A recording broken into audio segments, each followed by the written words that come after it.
Hindi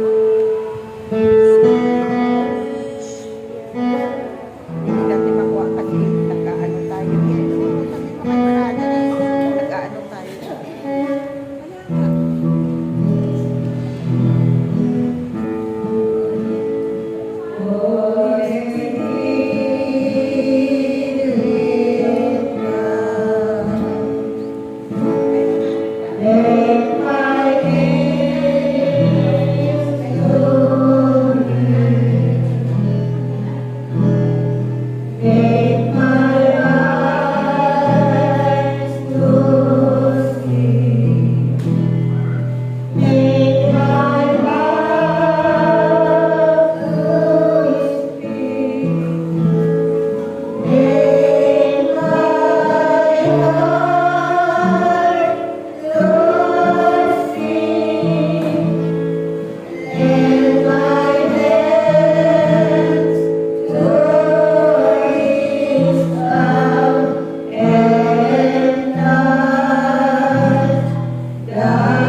Oras na ito aking panganak.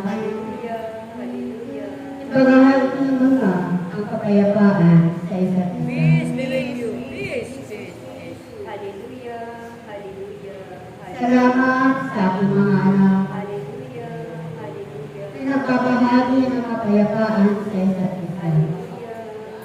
Tunay na kayo ay puno-puno ng pag-ibig at kapayapaan sa isa't isa. Kaya aking mga anak, naway manatili sa inyo ang kapayapaan sa inyong mga buhay. Naway manatili ang pag-ibig sa inyong mga puso ang kaloob ng Diyos sa inyong mga buhay. Ako ang banal na Espiritu na siyang nagkahari sa inyong mga puso. Kaya aking mga anak, manatili kayo na ako ang nagahari sa inyong mga puso. Manatili kayo na ako ang nagahari sa inyong mga buhay. Sapagkat ako'y lagi ninyong kasama sa inyong mga buhay. Saan man kayo naroroon, saan man kayo pumunta. Sapagkat ako ang banal na Espiritu na siya ninyong gabay at patnubay sa inyong mga buhay. Kayo ay pinagkalooban na ng Ama ng kapangyarihan at ang kapangyarihan na iyan. Gaway ito ay palagi ninyong gamitin sa inyong mga buhay. Gamitin ninyo ito sa inyong paglilingkod sa Diyos na makapangyarihan sa lahat. At gaway, huwag ninyo ito itatago sapagkat napakahalaga ang kapangyarihan ito na pinagkaloob sa inyo ng Diyos na makapangyarihan sa lahat. Kaya ako'y nagagalak sa inyo aking mga anak. Ako'y nagagalak sapagkat isa man sa inyo ay patuloy na ginagamit ang kapangyarihan na loob ng Diyos sa kanyang buhay. Aking mga anak, kayo nawa ay patuloy na pag-ibigan. Pag-ibigan kayo, aking mga anak, at magmahalan. At makita nawa sa inyo ang pamamalas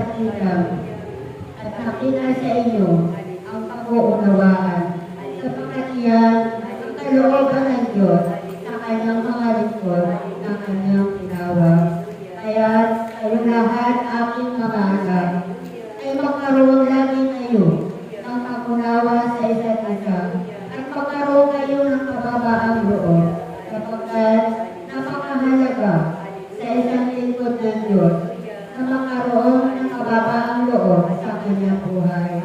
Ako'y nagkakalak sa inyo, aking mga anak, sapagkat kayo ay patuloy na umahayo at patuloy na pinapalaganap ang mabuting balita ng Diyos. Patuloy ninyong pinakikilala ang Ama na siyang nagbigay sa inyo ng buhay. Kaya aking mga anak, kayo ay huwag magsasawa, huwag maghihinawa sa inyong paghayo, sapagkat sa magitan ng inyong paghayo, sa mga magitan ng inyong pagganap ng inyong mga tungkulin, ay iyan ang magiging susi upang kayong lahat ay pagpalain ng Diyos na makapangyarihan sa lahat. Aking mga anak, ang bawat isa sa inyo ay tinitina ng Ama kung paano niya ginagampanan ang kanyang tungkulin. Tungkulin Sinabi ko kung na sa saan kanila kahapon. ay ito ang isang kaloob o isang kanyang Ama sa kanyang buhay. Kaya pagkalat kayo aking mga anak, kung patuloy ninyo ginagampanan ang inyong mga tungkulin na sa simula pa lamang ay ito ang itinakda ng Diyos sa inyong mga buhay.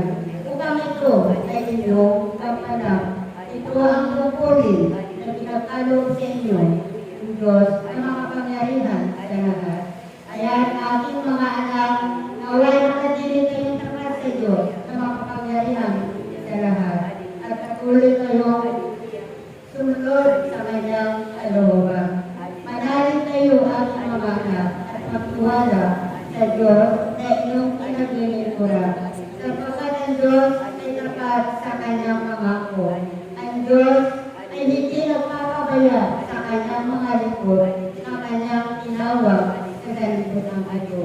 Kaya mapalad ang sinumang lingkod na patuloy na gumaganap sa kanyang tungkulin.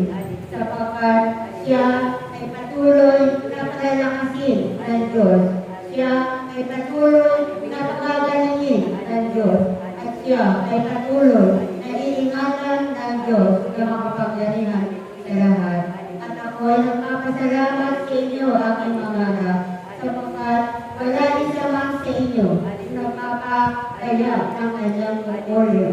Pagkos ay patuloy na itong ginagampanan sapagkat bakit niya na ang Diyos ang kanyang pinaglilingkuran ang siyang ibigay sa kanya ng pagpapala at kasaganaan sa kanyang buhay.